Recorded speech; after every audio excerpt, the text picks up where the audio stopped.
Hello everyone, welcome to Lakshmi Tutorials.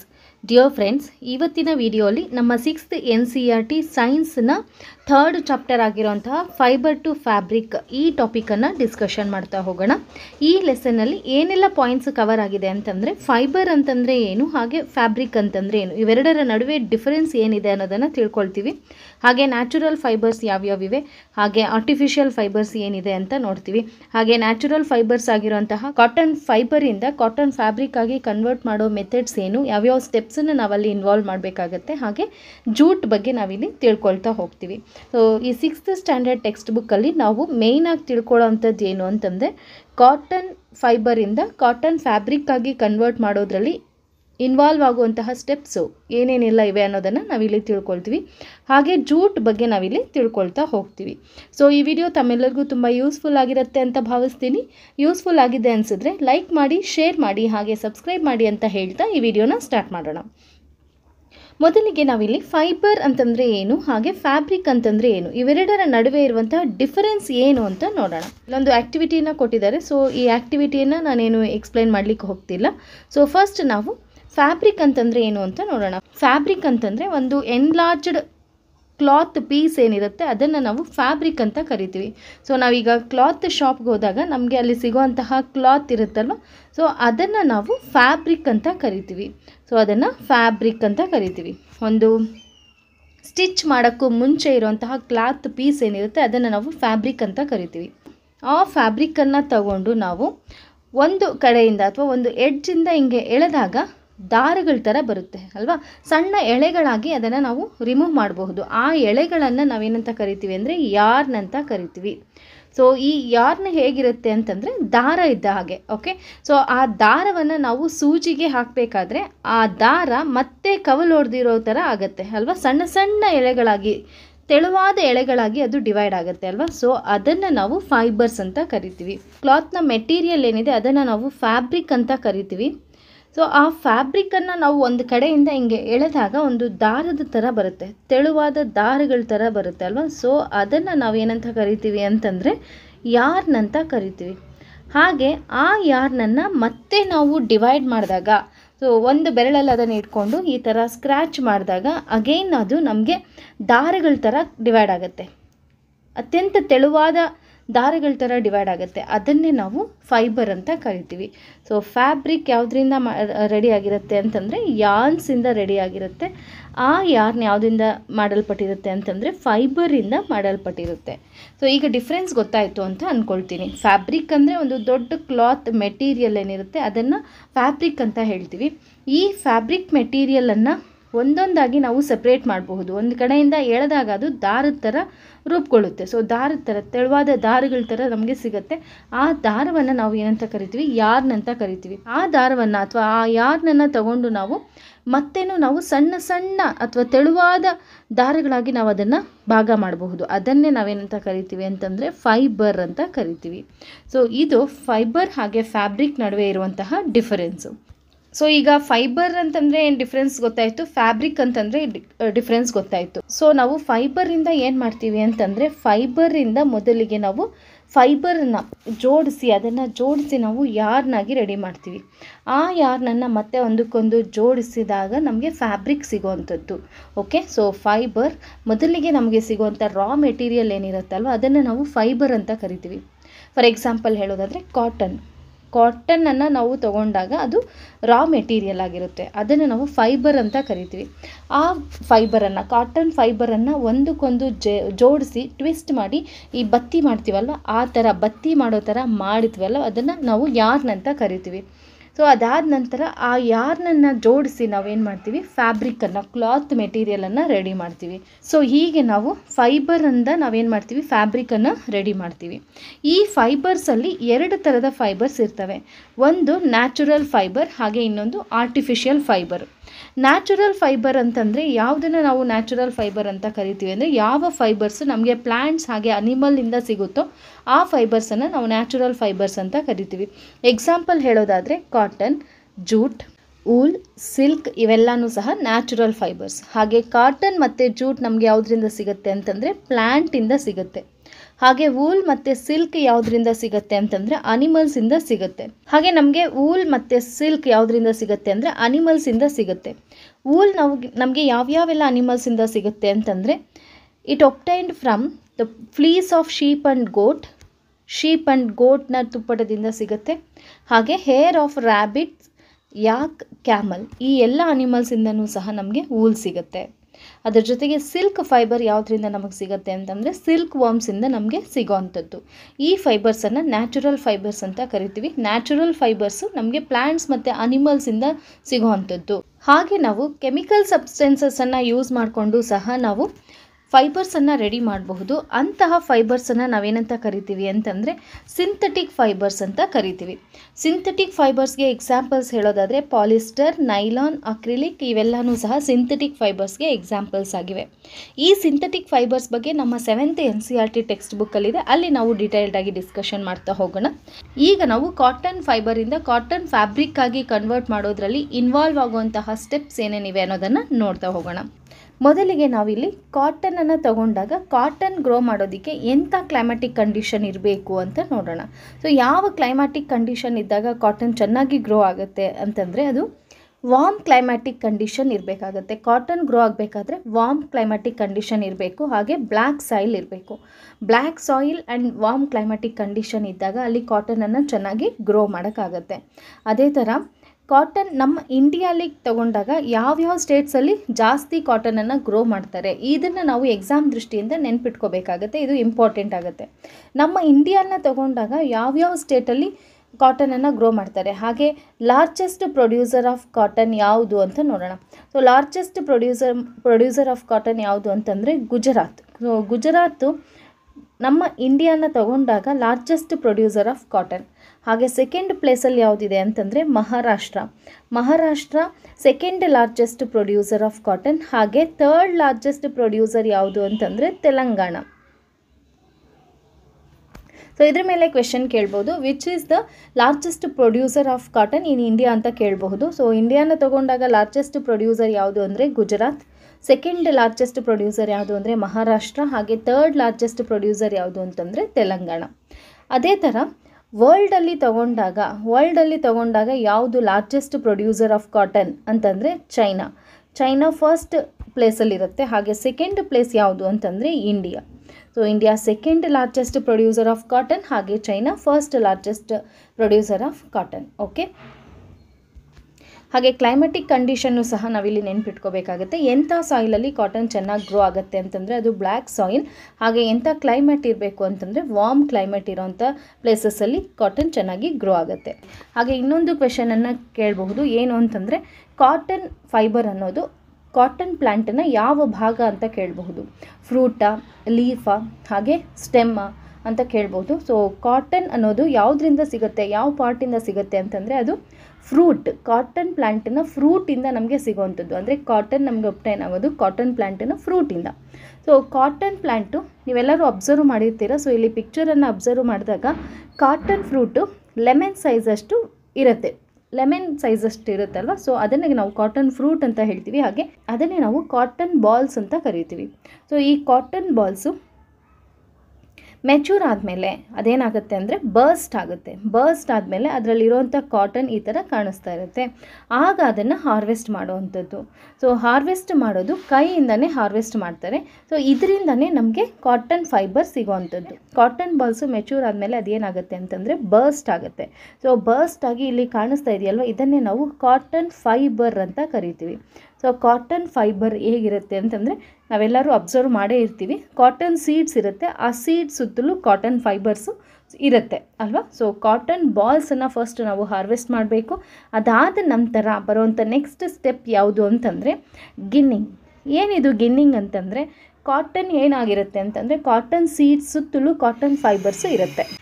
So ನಾವು ಆ ಸೀಡ್ಸನ್ನು cotton ಫೈಬರಿಂದ separate ಮಾಡ್ತೀವಲ್ವ, ಆ ಮೆಥಡನ್ನೇ ಗಿನ್ನಿಂಗ್ ಅಂತ ಹೇಳ್ತೀವಿ. ಸೊ ಹೇಗೆ ಅದನ್ನು ಕಾಟನ್ ಸೀಡ್ಸನ್ನು ಕಾಟನ್ ಫೈಬರಿಂದ ಸೆಪ್ರೇಟ್ ಮಾಡೋದು ಅಂತಂದರೆ ಕೂಂಬಿಂಗ್ ಮೆಥಡಿಂದ. ಸೊ ಇಲ್ಲಿ ಈ ಪಿಕ್ಚರಲ್ಲಿ ನೋಡಿದಾಗ ಕಾಟನನ್ನು ಏನು ಮಾಡ್ತಾರೆ ಅಂದರೆ ಕೂಂಬಿಂಗ್ ಮಾಡ್ತಾರೆ. ಆ ಕೂಂಬಿಂಗ್ ಮಾಡೋ ಮೆಥಡಲ್ಲಿ ಸೀಡ್ಸು ಸೆಪ್ರೇಟ್ ಆಗುತ್ತೆ. ಸೊ ಹೀಗೆ ಸೀಡ್ಸನ್ನು ಸೆಪ್ರೇಟ್ ಮಾಡೋವಂಥ ಮೆಥಡ್ ಏನಿದೆ ಅದನ್ನು ನಾವು ಗಿನ್ನಿಂಗ್ ಅಂತ ಕರಿತೀವಿ.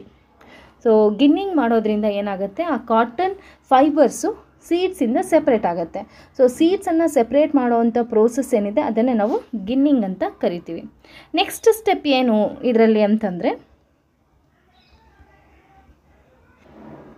ಸೊ ಗಿನ್ನಿಂಗ್ ಆದಮೇಲೆ ನೆಕ್ಸ್ಟ್ ಸ್ಟೆಪ್ ಏನು ಅಂತಂದರೆ ಸ್ಪಿನ್ನಿಂಗ್ ಕಾಟನ್ ಯಾರ್ನ್ ಅಂತ. ಸ್ಪಿನ್ನಿಂಗ್ ಅಂತಂದರೆ ಏನು ಅಂದರೆ ಕಾಟನ್ ಫೈಬರ್ಸನ್ನು ತಗೊಂಡು ಅದನ್ನು ನಾವು ಸ್ಪ್ರೆಡ್ ಮಾಡಿ ನೀಟಾಗಿ ಅದನ್ನು ನಾವು ಟ್ವಿಸ್ಟ್ ಮಾಡಬೇಕು, ಒಂದಕ್ಕೊಂದು ಟ್ವಿಸ್ಟ್ ಮಾಡಬೇಕು. ಆ ಥರ ಟ್ವಿಸ್ಟ್ ಮಾಡೋದ್ರಿಂದ ಕಾಟನ್ ಯಾರ್ನ್ಸ್ ರೆಡಿ ಆಗುತ್ತೆ. ಸೊ ಇಲ್ಲಿ ಪಿಕ್ಚರಲ್ಲಿ ನೋಡಿದಾಗ ಈ ಥರ ಟ್ವಿಸ್ಟ್ ಮಾಡ್ತಾ ಇದ್ದಾರಲ್ಲ, 2 ಫಿಂಗರ್ಸ್ ನಡುವೆ ಇಟ್ಕೊಂಡು ಅದನ್ನು ಟ್ವಿಸ್ಟ್ ಮಾಡೋದು. ನಾವು ಬತ್ತಿ ಮಾಡ್ತಾ ಇರ್ತೀವಲ್ವ, ಸೊ ದೀಪಕ್ಕೆ ಬೇಕಾದಂತಹ ಬತ್ತಿನ ರೆಡಿ ಮಾಡುವಾಗ ಯಾವ ಮೆಥಡಲ್ಲಿ ಯೂಸ್ ಮಾಡ್ತೀವಲ್ಲ, ಸೊ ಅದೇ ಥರನೇ ನಾವೇನು ಮಾಡಬೇಕು, ಕಾಟನ್ ಫೈಬರ್ಸನ್ನು ಕೈಯಲ್ಲಿ ಇಟ್ಕೊಂಡು ಅದನ್ನು ಪುಲ್ ಮಾಡಿ, ಫಸ್ಟ್ ಕಾಟನನ್ನು ಪುಲ್ ಮಾಡಿ ಅದಾದ ನಂತರ ಅದನ್ನು ಟ್ವಿಸ್ಟ್ ಮಾಡೋದ್ರಿಂದ ಯಾರ್ನ್ಸ್ ರೆಡಿ ಆಗುತ್ತೆ. ಸೊ ಈ ಥರ ಕಾಟನ್ ಫೈಬರಿಂದ ಯಾರ್ನ್ಸನ್ನು ರೆಡಿ ಮಾಡೋ ಪ್ರೋಸೆಸ್ಸನ್ನೇ ನಾವೇನಂತ ಕರಿತೀವಿ ಅಂದರೆ ಸ್ಪಿನ್ನಿಂಗ್ ಅಂತ ಕರಿತೀವಿ. ಸೊ ಈ ಸ್ಪಿನ್ನಿಂಗನ್ನು ಮಾಡೋದಕ್ಕೆ ಯಾವ ಡಿವೈಸನ್ನು ಯೂಸ್ ಮಾಡ್ತೀವಿ ಅಂತಂದರೆ, ಇಲ್ಲಿ ಪಿಕ್ಚರಲ್ಲಿ ನೋಡ್ದಂಗೆ ಇದೊಂದು ನೀಡಲ್ ಶೇಪ್ ಇರೋಂತಹ ಒಂದು ಡಿವೈಸ್ ಇದೆ. ಈ ಡಿವೈಸನ್ನು ತಕ್ಲಿ ಅಂತ ಕರೀತಾರೆ. ಸೊ ಈ ಡಿವೈಸನ್ನು ಯೂಸ್ ಮಾಡಿಕೊಂಡು ನಾವು ಕಾಟನ್ ಯಾರ್ನ್ಸನ್ನು ರೆಡಿ ಮಾಡ್ತೀವಿ. ಅದೇ ಥರ ಇನ್ನೂ ಒಂದು ಡಿವೈಸನ್ನು ಯೂಸ್ ಮಾಡ್ತೀವಿ, ಅದು ಯಾವುದು ಅಂತಂದರೆ ಚರಕವನ್ನು ಯೂಸ್ ಮಾಡಿಕೊಂಡು ಸಹ ನಾವು ಯಾರ್ನ್ಸನ್ನು ರೆಡಿ ಮಾಡ್ತೀವಿ. ಸೊ ಯಾರ್ನ್ಸನ್ನು ರೆಡಿ ಮಾಡೋದಕ್ಕೆ ಯಾವ 2 ಡಿವೈಸಸನ್ನು ಯೂಸ್ ಮಾಡ್ತೀವಿ ಅಂತಂದರೆ, ಒಂದು ತಕ್ಲಿ, ಇದೊಂದು ನೀಡಲ್ ಶೇಪಲ್ಲಿರೋವಂಥದ್ದು, ಹಾಗೆ ಇನ್ನೊಂದು ಯಾವುದು ಅಂತಂದರೆ ಚರ್ಕ. ಸೊ ಈ ಚರ್ಕನ ಯೂಸ್ ಮಾಡಿಕೊಂಡು ರೆಡಿ ಮಾಡೋವಂಥ ಯಾರ್ನ್ಸನ್ನು ನಾವೇನಂತ ಕರಿತೀವಿ, ಖಾದಿ ಅಂತ ಕರಿತೀವಿ. ಸೊ ಈ ಖಾದಿಯನ್ನು ಪಾಪ್ಯುಲರೈಸ್ ಮಾಡಿದ್ದು ಯಾರು ಅಂತಂದರೆ ಮಹಾತ್ಮ ಗಾಂಧೀಜಿಯವರು. ಸೊ ಇದನ್ನು ಪಾಪ್ಯುಲರೈಸ್ ಮಾಡೋದಕ್ಕೆ ಒಂದು ಸಂಸ್ಥೆಯನ್ನು ಕೂಡ ಸ್ಥಾಪನೆ ಮಾಡ್ತಾರೆ. ಯಾವುದದು ಅಂತಂದರೆ khadi and village industries commission ಅಂತ ಒಂದು ಸಂಸ್ಥೆಯನ್ನು ಸ್ಥಾಪನೆ ಮಾಡ್ತಾರೆ.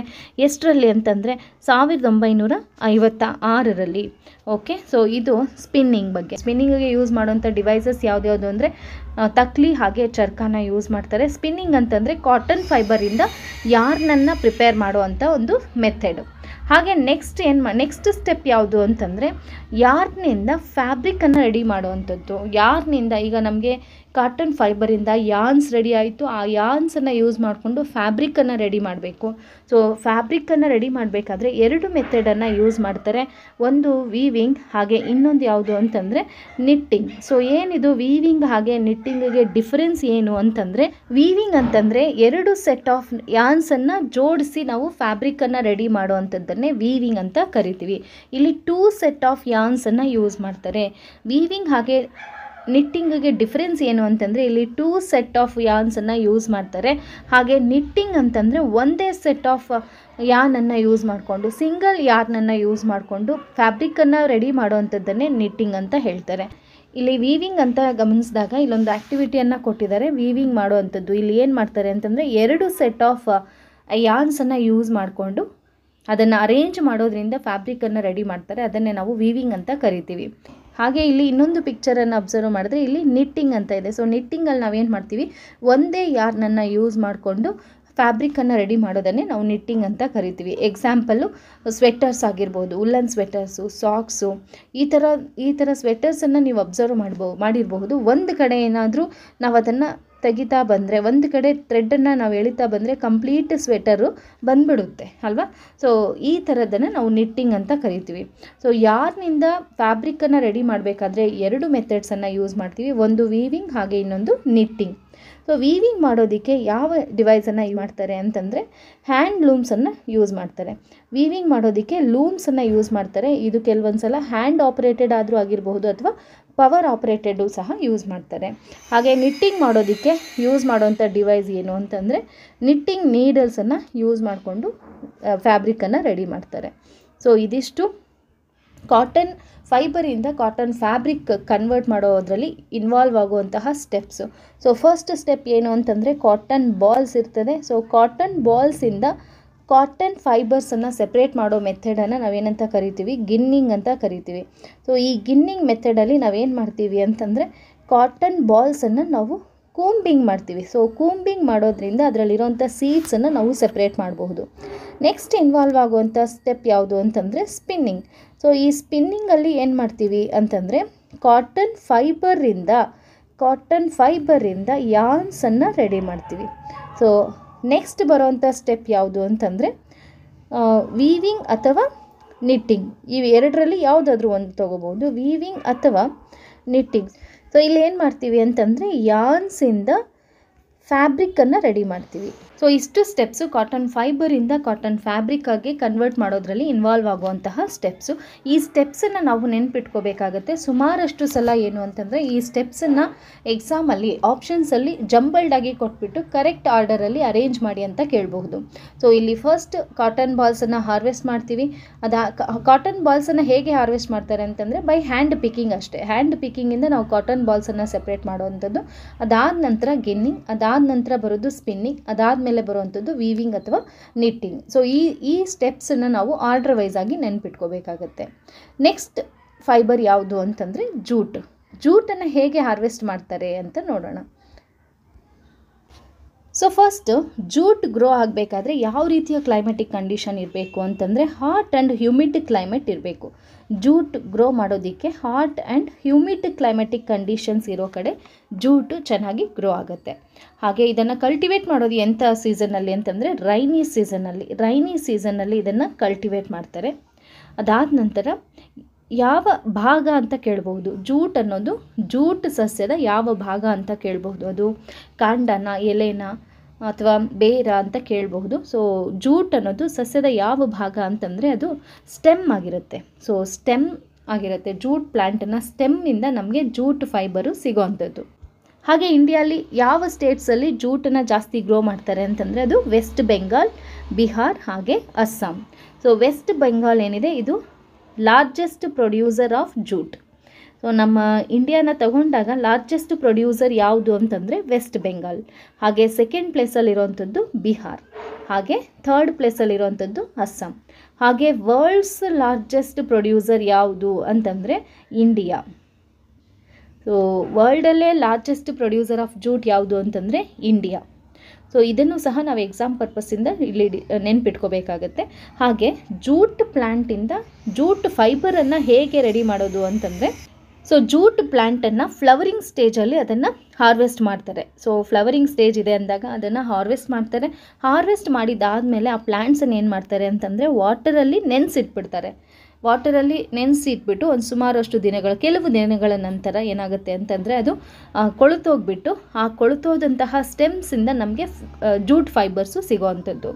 ಸೊ ಜೂಟ್ ಫೈಬರ್ಸನ್ನು ಬೈ ಹ್ಯಾಂಡ್ ಅದನ್ನು ಸೆಪ್ರೇಟ್ ಮಾಡ್ಕೋಬಹುದು. ಹಾಗೆ ಇಲ್ಲಿ ಕೇಳೋವಂಥ ಕ್ವೆಶನ್ಸ್ ಏನೇನು ಅಂತಂದರೆ ಇಂಡಿಯಾಲಿ ಲಾರ್ಜೆಸ್ಟ್ ಪ್ರೊಡ್ಯೂಸರ್ ಆಫ್ ಜೂಟ್ ಯಾವುದು ಅಂತ ಕೇಳ್ಬೋದು. World's largest producer of jute ಯಾವುದು ಅಂತ ಕೇಳಬಹುದು. ಇಂಡಿಯಾನ ತಗೊಂಡಾಗ ಲಾರ್ಜೆಸ್ಟ್ ಪ್ರೊಡ್ಯೂಸರ್ ಯಾವುದು ಅಂದರೆ West Bengal. Second largest producer ಯಾವುದು ಅಂದರೆ ಬಿಹಾರ್. ಹಾಗೆ ವರ್ಲ್ಡ್ಸ್ ಲಾರ್ಜೆಸ್ಟ್ ಪ್ರೊಡ್ಯೂಸರ್ ಯಾವುದು ಅಂತಂದರೆ ಇಂಡಿಯಾ. ಜೂಟ್ ಫೈಬರ್ ಅನ್ನೋದು ಸಸ್ಯದ ಯಾವ ಭಾಗದಿಂದ ಸಿಗುತ್ತೆ ಅಂತ ಕೇಳಿದ್ರೆ ಅದು ಸ್ಟೆಮ್ಮಿಂದ, ಜೂಟ್ ಸಸ್ಯದ ಸ್ಟೆಮ್ಮಿಂದ ನಮಗೆ ಸಿಗೋವಂಥದ್ದು. ಸೊ ಜೂಟ್ ಫೈಬರನ್ನು ನಾವೆಲ್ಲರೂ ನೋಡೇ ಇರ್ತೀವಿ ಅಂತ ಭಾವಿಸ್ತೀನಿ. ಏನು ಅಂತಂದರೆ ಟ್ವೈನ್ ದಾರನ ನೋಡಿರ್ತೀವಲ್ವ. ಸೊ ಟ್ವೈನ್ ದಾರ ಅಂತ ಹೇಳ್ತೀವಲ್ವ. ಸೊ ಅದು ನಮಗೆ ಜೂಟ್ ಫೈಬರಿಂದ ಸಿಗುವಂಥದ್ದು. ಹಾಗೆ ಗೋಣಿ ಚೀಲ ಇದನ್ನೆಲ್ಲ ನಾವು ಯಾವುದರಿಂದ ಮಾಡಿರೋವಂಥದ್ದು ಅಂದರೆ ಜೂಟಿಂದ ಮಾಡಿರೋವಂಥದ್ದು. ಸೊ ಇದಿಷ್ಟು ಜೂಟ್ ಹಾಗೆ ಕಾಟನ್ ಫೈಬರ್ ಬಗ್ಗೆ. ಅದೇ ಥರ ಇಲ್ಲೊಂದು ಪಾಯಿಂಟನ್ನು ಕೊಟ್ಟಿದ್ದಾರೆ. ಏನಿದು ಅಂತಂದರೆ ಕೊಕೊನಟ್ ಸುತ್ತಲೂ ಇರುತ್ತಲ್ಲ ಫೈಬರು, ಆ ಫೈಬರನ್ನು ನಾವು ಫ್ಯಾಬ್ರಿಕ್ ಆಗಿ ಯೂಸ್ ಮಾಡಬಹುದಾ ಅಂತ ಇಲ್ಲೊಂದು ಕ್ವೆಶನ್ ರೈಸ್ ಆಗಿದೆ. ಸೊ ಈ ಕೋಕೋನಟ್ ಫೈಬರ್ಸ್, ಕೊಕೊನಟ್ ಸುತ್ತಲೂ ಇರುತ್ತಲ್ಲ ತೆಂಗಿನ ನಾರು, ಅದರಿಂದ ಸಹ ನಾವು ಕೆಲವೊಂದು ಐಟಮ್ಸನ್ನು ನಾವು ರೆಡಿ ಮಾಡಬಹುದು. ಏನು ಅಂತಂದರೆ ಮ್ಯಾಟ್ಸನ್ನು ರೆಡಿ ಮಾಡಬಹುದು. ಹಾಗೆ ರೋಪ್ಸನ್ನು ರೆಡಿ ಮಾಡಬಹುದು. ಸೊ ಇವಿಷ್ಟು ಸಹ ಕೋಕೋನಟ್ ಫೈಬರ್ಸಿಂದ ರೆಡಿ ಮಾಡುವಂತಹ ಐಟಮ್ಸ್ ಆಗಿದೆ. ಹಾಗೆ ಫ್ಲ್ಯಾಕ್ಸ್, ಅಗಸೆ ಬೀಜ ಕೇಳಿರ್ತೀವಲ್ವ. ಸೊ ಅದರಿಂದನೂ ಸಹ ನಮಗೆ ಫೈಬರ್ಸನ್ನು ಒಬ್ಟೈನ್ ಮಾಡ್ಕೋಬಹುದು. ಸೊ ಇದೂ ಸಹ ನ್ಯಾಚುರಲ್ ಫೈಬರ್ಸ್ಗೆ ಎಕ್ಸಾಂಪಲ್ ಅಂತ ಹೇಳಬಹುದು. ಸೊ ಇದಿಷ್ಟು ಈ ಟಾಪಿಕಲ್ಲಿ ಕೊಟ್ಟಿರೋಂತಹ ಇಂಪಾರ್ಟೆಂಟ್ ಪಾಯಿಂಟ್ಸು. ಸೊ ಈಗ ಈ ಲೆಸನನ್ನು ಎಕ್ಸಸೈಸಲ್ಲಿ ಕೊಟ್ಟಿರೋಂಥ ಒಂದಷ್ಟು ಕ್ವೆಶನ್ಸನ್ನು ಡಿಸ್ಕಷನ್ ಮಾಡೋಣ. Classify the following fibres as natural or synthetic ಅಂತ ಕೇಳಿದ್ದಾರೆ. ಸೊ ನೈಲಾನ್ ಅನ್ನೋದಿದು ಸಿಂಥೆಟಿಕ್ ಫೈಬರ್, ವೂಲ್ ಅನ್ನೋದಿದು natural fibre, cotton natural fibre, silk ಸಹ ನ್ಯಾಚುರಲ್ ಫೈಬರ್, ಪಾಲಿಸ್ಟರ್ ಎಂಥ ಫೈಬರ್ ಅಂತಂದರೆ ಇದು ಸಿಂಥೆಟಿಕ್ ಫೈಬರ್, ಹಾಗೆ ಜೂಟ್ ಅನ್ನೋದು ನ್ಯಾಚುರಲ್ ಫೈಬರ್ ಆಗಿದೆ. ಅದೇ ಥರ state whether the following statements are true or false ಅಂತ ಕೇಳಿದ್ದಾರೆ. ಈ ಥರ ಸ್ಟೇಟ್ಮೆಂಟ್ಸ್ ನಮ್ಮ ಎಕ್ಸಾಮ್ಸಲ್ಲೂ ಸಹ ಅರೇಸ್ ಆಗುತ್ತೆ. ಆದರೆ ಡೈರೆಕ್ಟಾಗಿ ಒಂದೇ ಸ್ಟೇಟ್ಮೆಂಟ್ ಇರೋಲ್ಲ, 2-3 ಸ್ಟೇಟ್ಮೆಂಟ್ಸನ್ನು ಕೊಟ್ಟಿರ್ತಾರೆ. ಸೊ ಅದರಲ್ಲಿ ನಾವು ಯಾವುದು ರೈಟ್ ಆರ್ ರಾಂಗ್ ಸ್ಟೇಟ್ಮೆಂಟ್ಸ್ ಅಂತ ಫೈಂಡ್ ಔಟ್ ಮಾಡಬೇಕಾಗತ್ತೆ. ಸೊ ಇಲ್ಲಿ ಫಸ್ಟ್ ಸ್ಟೇಟ್ಮೆಂಟ್ ನೋಡಿದಾಗ yarn is made from fibres ಅಂತ ಕೊಟ್ಟಿದ್ದಾರೆ. ಸೊ ಇದು ಟ್ರೂ ಸ್ಟೇಟ್ಮೆಂಟ್ ಆಗಿದೆ, ಕರೆಕ್ಟ್ ಸ್ಟೇಟ್ಮೆಂಟು. ಯಾರ್ನ್ ನಮಗೆ ಯಾವುದರಿಂದ ಸಿಗುತ್ತೆ ಅಂದರೆ ಫೈಬರ್ಸಿಂದ ಸಿಗೋವಂಥದ್ದು. ನೆಕ್ಸ್ಟ್ ಸ್ಟೇಟ್ಮೆಂಟ್ ಏನು ಕೊಟ್ಟಿದ್ದಾರೆ, spinning is a process of making fibres ಅಂತ ಕೊಟ್ಟಿದ್ದಾರೆ. ಸೊ ಇದು ರಾಂಗ್ ಸ್ಟೇಟ್ಮೆಂಟ್ ಆಗಿದೆ. ಸೊ ಸ್ಪಿನ್ನಿಂಗ್ ಅಂತಂದರೆ ಏನು, ನಾವು ಯಾರ್ನ್ ಫೈಬರ್ಸಿಂದ ಯಾರ್ನ ರೆಡಿ ಮಾಡುವಂತಹ ಸ್ಟೆಪ್ಪನ್ನೇ ನಾವು ಸ್ಪಿನ್ನಿಂಗ್ ಅಂತ ಹೇಳೋದು. ಸೊ ಸೆಕೆಂಡ್ ಸ್ಟೇಟ್ಮೆಂಟ್ ಇಲ್ಲಿ ಫಾಲ್ಸ್ ಸ್ಟೇಟ್ಮೆಂಟ್ ಆಗಿದೆ. ನೆಕ್ಸ್ಟ್ ಥರ್ಡ್ ಸ್ಟೇಟ್ಮೆಂಟ್ ನೋಡಿದಾಗ jute is the outer covering of coconut ಅಂತ ಕೊಟ್ಟಿದ್ದಾರೆ. ಸೊ ಇದು ರಾಂಗ್ ಸ್ಟೇಟ್ಮೆಂಟ್. ನಮಗೆ ಜೂಟ್ ಸಿಗುವಂಥದ್ದು ಜೂಟ್ ಪ್ಲ್ಯಾಂಟಿಂದನೇ. ಓಕೆ, ಸೊ ನೆಕ್ಸ್ಟ್ ಸ್ಟೇಟ್ಮೆಂಟ್ ಏನಂತ ಕೊಟ್ಟಿದ್ದಾರೆ, the process of removing seed from cotton is called ginning. Cotton ಬಾಲ್ಸಿಂದ ಸೀಡ್ಸನ್ನು ರಿಮೂವ್ ಮಾಡೋವಂಥ ಪ್ರೋಸೆಸ್ಸನ್ನು ನಾವು ಗಿನ್ನಿಂಗ್ ಅಂತಲೇ ಕರೆಯೋದು. ಸೊ ಈ ಸ್ಟೇಟ್ಮೆಂಟು ಕರೆಕ್ಟ್ ಆಗಿದೆ. Next statement weaving of yarn makes a piece of fabric ಅಂತ ಕೊಟ್ಟಿದ್ದಾರೆ. ಸೊ ಯಾರ್ನನ್ನು ನಾವು ವೀವಿಂಗ್ ಮಾಡೋದ್ರಿಂದ ನಮಗೆ ಫ್ಯಾಬ್ರಿಕ್ ಪೀಸ್ ಸಿಗುತ್ತೆ. ಸೊ ಇದು ಕರೆಕ್ಟ್ ಸ್ಟೇಟ್ಮೆಂಟ್ ಆಗಿದೆ. ನೆಕ್ಸ್ಟ್ ಸ್ಟೇಟ್ಮೆಂಟ್ ನೋಡಿದಾಗ silk fibre is obtained from stem of a plant ಅಂತ ಕೊಟ್ಟಿದ್ದಾರೆ. ಸಿಲ್ಕ್ ಫೈಬರ್ ನಮಗೆ ಸಿಗುವಂಥದ್ದು ಸಿಲ್ಕ್ ವರ್ಮಿಂದ, ಇಲ್ಲಿ ಕೊಟ್ಟಿರೋದು ಸ್ಟೆಮ್ ಆಫ್ ಪ್ಲ್ಯಾಂಟ್ ಅಂತ. ಸೊ ಇದು ರಾಂಗ್ ಸ್ಟೇಟ್ಮೆಂಟ್ ಆಗಿದೆ. ಹಾಗೆ next statement polyester is a natural fibre ಅಂತ ಕೊಟ್ಟಿದ್ದಾರೆ. ಇದು ರಾಂಗ್ ಸ್ಟೇಟ್ಮೆಂಟ್. ಪಾಲಿಸ್ಟರ್ ಅನ್ನೋದು ಒಂದು ಸಿಂಥೆಟಿಕ್ ಫೈಬರ್. ಇದನ್ನು ನಾವು ಕೆಮಿಕಲ್ಸನ್ನು ಯೂಸ್ ಮಾಡಿಕೊಂಡು ರೆಡಿ ಮಾಡೋವಂಥದ್ದು. ಸೊ ಹಾಗಾಗಿ ಇದು ಸಿಂಥೆಟಿಕ್ ಫೈಬರ್. ಹಾಗೆ ನೆಕ್ಸ್ಟ್ ಫಿಲ್ ಇನ್ ದ ಬ್ಲ್ಯಾಂಕ್ಸಲ್ಲಿ ಏನು ಕೊಟ್ಟಿದ್ದಾರೆ ಅಂತ ನೋಡೋಣ. Plant fibres are obtained from dash and dash ಅಂತ ಕೊಟ್ಟಿದ್ದಾರೆ. ಸೊ ಪ್ಲ್ಯಾಂಟ್ ಫೈಬರ್ಸ್ಗೆ ಎಕ್ಸಾಂಪಲ್ಸ್ ಯಾವ್ಯಾವು ಅಂತಂದರೆ ಕಾಟನ್, ಜೂಟ್, ಹಾಗೆ ಫ್ಲ್ಯಾಕ್ಸ್, ಹಾಗೆ ಕೋಕೋನಟ್ ಫೈಬರ್, ಕೋಕೋನಟ್ ಸುತ್ತಲೂ ಇರುವಂಥ ಫೈಬರಿಂದನೂ ಸಹ ನಾವು ಕೆಲವೊಂದು ವಸ್ತುಗಳನ್ನು ರೆಡಿ ಮಾಡ್ಬೋದು. ಸೊ ಹಾಗಾಗಿ ಅದನ್ನು ಸಹ ನ್ಯಾಚುರಲ್ ಫೈಬರ್ ಅಂತ ಹೇಳ್ಬೋದು. ಸೊ ಇಲ್ಲಿ ನಮಗೆ ಎರಡೇ ಡ್ಯಾಶ್ ಇರೋದ್ರಿಂದ ಸೊ 2 ಬರೆದ್ರೆ ಸಾಕಾಗುತ್ತೆ, cotton and jute. Animal fibres are dash and dash ಅಂತ ಕೊಟ್ಟಿದ್ದಾರೆ. ಸೊ ಅನಿಮಲ್ ಫೈಬರ್ಸ್ಗೆ ಎಕ್ಸಾಂಪಲ್ಸ್ ಯಾವ್ಯಾವು, ವೂಲ್ ಹಾಗೆ ಸಿಲ್ಕ್. ಸೊ ಇವೆರಡೂ ಸಹ ಅನಿಮಲಿಂದ ಸಿಗುವಂತಹ ಫೈಬರ್ಸ್ ಆಗಿದ್ದಾವೆ. ನೆಕ್ಸ್ಟ್ ಕ್ವೆಶನ್ ನೋಡಿದಾಗ from which parts of the plant cotton and jute are obtained ಅಂತ ಕೇಳಿದ್ದಾರೆ. ಕಾಟನ್ ಅನ್ನೋದು ಯಾವ ಪ್ಲ್ಯಾಂಟ್ನ ಯಾವ ಭಾಗ ಅಂತಂದರೆ ಅದು ಫ್ರೂಟ್. ಹಾಗೆ ಜೂಟ್ ಅನ್ನೋದು ಪ್ಲ್ಯಾಂಟ್ನ ಯಾವ ಭಾಗ ಅಂತಂದರೆ ಅದು stem. Next name 2 items that are made from coconut fibre ಅಂತ ಕೇಳಿದ್ದಾರೆ. ಸೊ ಮ್ಯಾಟ್ಸನ್ನು ರೆಡಿ ಮಾಡ್ತಾರೆ.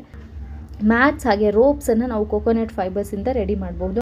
Next question explain the process of making yarn from fibre ಅಂತ ಕ್ವೆಶನ್ ಕೇಳಿದ್ದಾರೆ. ಸೊ ಯಾರ್ನನ್ನು ಹೇಗೆ ಪ್ರಿಪೇರ್ ಮಾಡುವಂಥದ್ದು, ಈ ಥರದ ಕ್ವೆಶನ್ಸು ನಮಗೆ GPSTR ಎಕ್ಸಾಮ್ಸಲ್ಲಿ ಕೇಳಬಹುದು. ಆದರೆ ಇಷ್ಟು ಸಿಂಪಲ್ ಕ್ವೆಶನ್ಸ್ ಇರಲ್ಲ. ಬಟ್ ಈ ಥರದ ಕ್ವೆಶನ್ಸನ್ನು ನಾವು ಪ್ರಾಕ್ಟೀಸ್ ಮಾಡೋದ್ರಿಂದ ಅಲ್ಲಿ ಕೊಡುವಂತಹ ಡಿಸ್ಕ್ರಿಪ್ಟಿವ್ ಆನ್ಸರ್ಸ್ ಬರೆಯೋದಕ್ಕೆ ಈಸಿ ಆಗುತ್ತೆ.